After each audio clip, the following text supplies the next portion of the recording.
အသက်16နှစ်ပြည့်တဲ့နေ့မှာပဲအိမ်မက်တွေမစခင်မင်းစစ်တပ်ထဲဝင်ရမယ်ဆိုတဲ့စကားတခွန်းကတင်တို့ရဲ့ဘဝလမ်းကြောင်းအားလုံးကိုတစ်ချက်ထဲနဲ့ပြောင်းလဲသွားမယ်ဆိုရင်တင်တို့အနေနဲ့ဘယ်လိုခံစားရမလဲဒီနေ့ကျွန်တော်တင်ဆက်မဲ့ဇာတ်လမ်းကစစ်တပ်အကြောင်းတစ်ခုတည်းမဟုတ်ပဲလူသားတွေရဲ့လွတ်လပ်ခွင့်မြောက်ကိုရီးယားအမျိုးသမီးတွေရဲ့မပြောရဲတဲ့ဘဝအကြောင်းတွေနဲ့အာဏာဆိုတဲ့အရာရဲ့ဖိနှိပ်မှုတွေကိုတင်ဆက်ပေးသွားမှာဖြစ်ပါတယ်ကမ္ဘာပေါ်မှာအလှုပ်ဝက်ဆုံးပြင်ပလောကနဲ့အဆက်အသွယ်ပြည့်စုံနိုင်ငံတနိုင်ငံလို့ပြောလိုက်ရင်လူအများပြေးမြင်မိတာကမြောက်ကိုရီးယားဖြစ်ပါလိမ့်မယ်ဒီနိုင်ငံရဲ့လှုပ်ဝက်ချက်တွေကိုကျွန်တော်တို့သိခွင့်ရတာကအသက်ဘေးကနေခက်ခက်ထွက်ပြေးလွတ်မြောက်လာသူတွေရဲ့စကားတန်တွေတက်တဲ့အထောက်ထားတွေကြောင့်ပဲဖြစ်ပါတယ်မြောက်ကိုရီးယားဝါဒဖြန့်ဗီဒီယိုတွေထဲကပြုံးရွှေ့နေတဲ့အမျိုးသမီးစစ်တီတွေဟာနောက်ွယ်မှာခေါင်းဆောင်ကင်ရဲ့မတရားမှုတွေကိုမျိုးတိတ်ရင်းကြေကွဲစရာကံကြမ္မာတွေကိုရင်ဆိုင်နေရပါတယ်မြောက်ကိုရီးယားမှာနေထိုင်တဲ့အမျိုးသားအမျိုးသမီးတွေဟာရွေးချယ်ခွင့်ဆိုတာမရှိဘဲခေါင်းဆောင်ကင်ရဲ့ညွှန်ကြားချက်အောက်မှာသတ်မှတ်ထားတဲ့နှစ်အရေးအတွက်အလိုက်မဖြစ်မနေစစ်မှုထမ်းရပါတယ်စစ်ယူနီဖောင်းဝတ်ထားတဲ့အမျိုးသမီးတယောက်ကိုမြင်လိုက်တာနဲ့တင်ပါကိုအရင်ဆုံးတွေးမိလဲဂုဏ်ယူစရာလားအားကောင်းရဲရင်တဲ့သူလားဆိုတာကိုကွန်မန့်မှာထင်မြင်ချက်ရေးသွားလို့ရပါတယ်ဒါပေမဲ့မြောက်ကိုရီးယားမှာတော့အဲ့ဒီယူနီဖောင်းဟာမိန်းကလေးတယောက်အဖို့အိမ်မက်တစ်ခုမဟုတ်ဘဲလွတ်လပ်ခွင့်ကိုချုံနှောင်ထားတဲ့အကျဉ်းထောင်တစ်ခုတာဖြစ်နေပြီးဖိုယူနီဖောင်းရဲ့အောက်မှာလိန်ဆိုင်ရာကြမ်းဖက်ခံရမှုတွေဆင်းရဲဒုက္ခတွေနဲ့ပြည့်နှက်နေပါတယ်2015ခုနှစ်နိုင်ငံတော်ရဲ့ကြေညာချက်တစ်ခုဟာလူငယ်မျိုးသမီးတွေရဲ့အနာဂတ်ကိုတိတ်တဆိတ်ပြောင်းလဲသွားခဲ့ပါတယ်။အဲ့ဒီနှစ်ကစပြီးပညာတတ်အမျိုးသမီးငယ်တွေဟာစစ်မှုထမ်းခြင်းကိုမဖြစ်မနေထမ်းဆောင်ရမယ်လို့သတ်မှတ်ခံခဲ့ရပြီး2021ရောက်တဲ့အခါမှာတော့စစ်မှုထမ်းသက်တမ်းကို9နှစ်ကနေ9နှစ်အထိချော့ချသတ်မှတ်လိုက်ပါတယ်။ဒါပေမဲ့ယနေ့အချိန်မှာတော့အသက်18နှစ်မှ25နှစ်ကြားအမျိုးသမီးလူငယ်40ရာခိုင်နှုန်းဟာစစ်တပ်တွင်ပါဝင်နေကြပြီးစာတင်ခန်းနဲ့လုပ်ငန်းခွင်တွေကနေဓာတ်ရိုက်စစ်လေးချင်းကွင်းမြင့်ထဲသို့ရောက်ရှိသွားကြတဲ့သူတို့ဘဝဟာခေါင်းဆောင်ကင်ဂျုံဟန်ရဲ့လှည့်ကွက်အတစ်တစ်ခုလိုဖြစ်သွားခဲ့ပါတယ်။ဒီလိုအမျိုးသမီးတွေကိုပ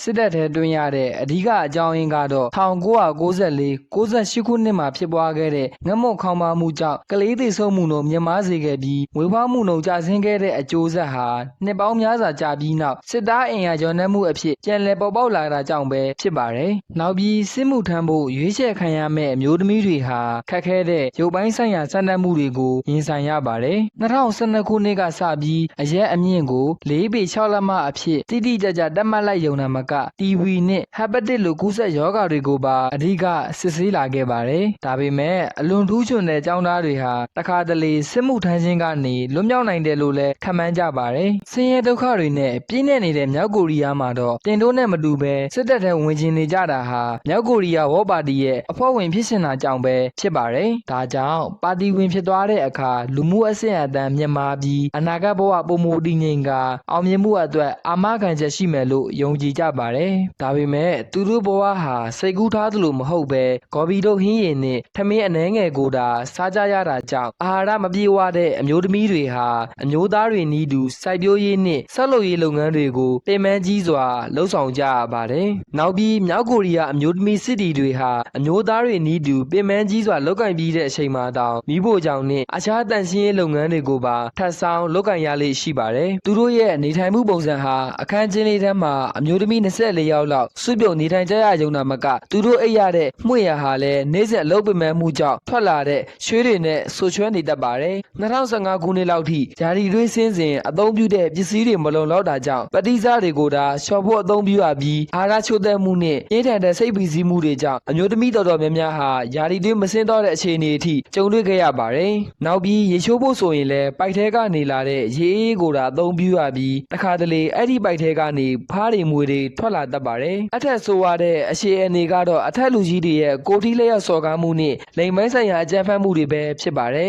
အထူးသဖြင့်စောက်လုပ်ရေးလုပ်ငန်းခွင်မှာလောက်ကင်နေရတဲ့အမျိုးသမီးတွေဟာပင်မဆင်းရဲလွန်းတာကြောင့်အကြမ်းဖက်မှုတွေနဲ့ကြုံတွေ့လာရတဲ့အခါခုခံနိုင်စွမ်းမရှိဘဲကျူးလွန်ခံရရင်တောင်တိုင်ကြားဖို့ခက်ခဲနေတဲ့အကြောင်းရင်းကသူတို့ရဲ့ဂုဏ်သိက္ခာညှိုးနှွမ်းမှာကိုစိုးရိမ်ပြီးမြောက်ကိုရီးယားဝေါ်ပါတီရဲ့အဖွဲ့ဝင်ဖြစ်ခွင့်ကိုပိတ်ပင်ခံရကလူမှုပတ်ဝန်းကျင်အလဲတွင်အပယ်ခံဘဝတို့ရောက်သွားနိုင်တာကြောင့်ပဲဖြစ်ပါတယ်နောက်ပြီးပိုပြီးဝမ်းနည်းစရာကောင်းတာကကိုဝန်ရသွားလို့အသင်းအားဓမ္မဖျက်ချခံရတဲ့အခါဗာမေဈေးမှမပါပဲနာကျင်စွာဆောင်ရွက်ရတာကြောင့်ပဲဖြစ်ပါတယ် မြောက်ကိုရီးယားမျိုးသမီးစစ်တီတယောက်အမားတစ်ခုခုလုံးပြီးလို့ပြစ်ဒဏ်ပေးတဲ့အခါလက်နက်ဖက်ကိုရေခဲတမျှအိတ်ဆက်နေတဲ့ရေထဲမှာစိတ်ထားပြီးချက်ချင်းတန်ချောင်းကိုကန်ခိုင်းတဲ့အခါရေပြားတွေဟာကွာကျပြီးတန်ချောင်းမှာကတ်ကြံတဲ့အထိပေးတဲ့ပြစ်ဒဏ်ဟာအမျိုးသမီးတယောက်အဖို့အိမ်မက်ဆိုးပဲဖြစ်ပါတယ်ဒီလိုမြောက်ကိုရီးယားအမျိုးသမီးစစ်တီတွေရဲ့နေထိုင်မှုပုံစံနဲ့ဆင်းရဲဒုက္ခတွေကိုကျွန်တော်တို့သိခွင့်ရတာကအသက်ဆွန့်ပြီးရဲရဲဝံ့ဝံ့ဖပြေးလွတ်မြောက်လာခဲ့တဲ့မြောက်ကိုရီးယားလူမျိုးတချို့ရဲ့ပြောပြချက်တွေနဲ့မှတ်တမ်းတချို့ကြောင့်ကျွန်တော်တို့သိခွင့်ရတာပဲဖြစ်ပါတယ်ကျွန်တော်တို့ You Know Channel လေးအနေနဲ့အခုလိုကိုနဲ့နေတာမက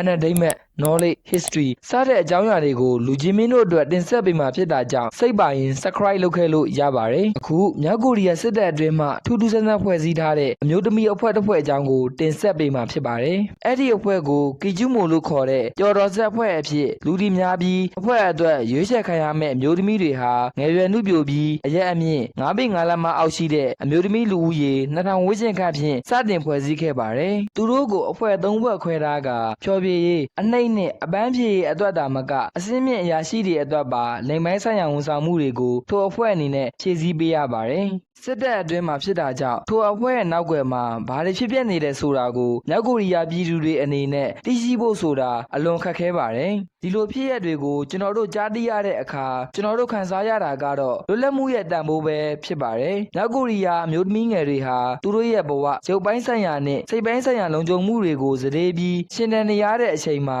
ကျွန်တော်တို့ဒီနေ့ရရှိနေတဲ့ပညာသင်ကြားခွင့်ကိုယ်ပိုင်ဆုံးဖြတ်ချက်ချခွင့်နဲ့လွတ်လပ်စွာပြောဆိုခွင့်တွေဟာတကယ်အဖို့တန်တဲ့အခွင့်အရေးတွေပဲဖြစ်ပါတယ်ဒါပေမဲ့2021နောက်ပိုင်းမှာတော့အဲ့ဒီအခွင့်အရေးတွေဟာကျွန်တော်တို့မှာတကယ်ရှိသေးလားဆိုတာကိုတော့ comment မှာဆွေးနွေးသွားလို့ရပါတယ်ခက်ခဲတွေကြားမှာအခွင့်အလမ်းသစ်တွေပေါ်လာတဲ့အခါအလဟတ်တက်မဖြုံးဒီပဲကိုယ့်ရဲ့ဘဝကိုကိုယ်တိုင်ပုံဖော်ခွင့်ရနေတဲ့အချိန်မှာကောင်းဆုံးစူးစမ်းကတခြားနေရာမှာကိုယ့်တက်ခက်ခဲတဲ့ဘဝတွေနဲ့ရင်ဆိုင်စူးစမ်းနေရတဲ့သူတွေရှိတယ်ဆိုတာကိုတတိယပြီးမိမိတို့လက်ရှိရရှိထားတဲ့ဘဝကိုတန်ဖိုးထားတတ်ဖို့တိုက်တွန်းလိုက်ပါတယ်နောက်ပြီးမြောက်ကိုရီးယားအမျိုးသမီးတွေရဲ့ကြံ့ခိုင်မှုဟာအံ့ဩစရာကောင်းပြီးသူတို့ရင်ဆိုင်ရတဲ့ဒုက္ခတွေဟာလည်းရင်နာစရာကောင်းလာပါတယ်ဒီအကြောင်းအရာနဲ့ပတ်သက်ပြီးလူကြီးမင်းတို့ရဲ့ထင်မြင်ချက်တွေကို comment မှာဆွေးနွေးသွားလို့ရပါတယ်အခုလိုစိတ်ဝင်စားဖွယ်ကောင်းတဲ့တမိုင်းကြောင်းနဲ့ဖြစ်ရမှန်တွေကိုအခြေခံပြီးအဲ့ဒီဖြစ်ရမှန်တွေကနေတဆင့်မှတ်သားစရာနဲ့ဘဝတုဒ္ဓဖြစ်ဖွယ်အကြောင်းအရာတွေကိုရှုထောင့်အမျိုးမျိုးကနေကြည့်ပြီးလူငယ်တွေအတွက်စကားလက်ဆောင်တွေကိုကောက်နှုတ်တင်ဆက်ပေးမှဖြစ်တာကြောင့်စိတ်ပါရင်ကျွန်တော်တို့ You Know Channel လေးကို subscribe လုပ်ခဲ့လို့ရပါတယ်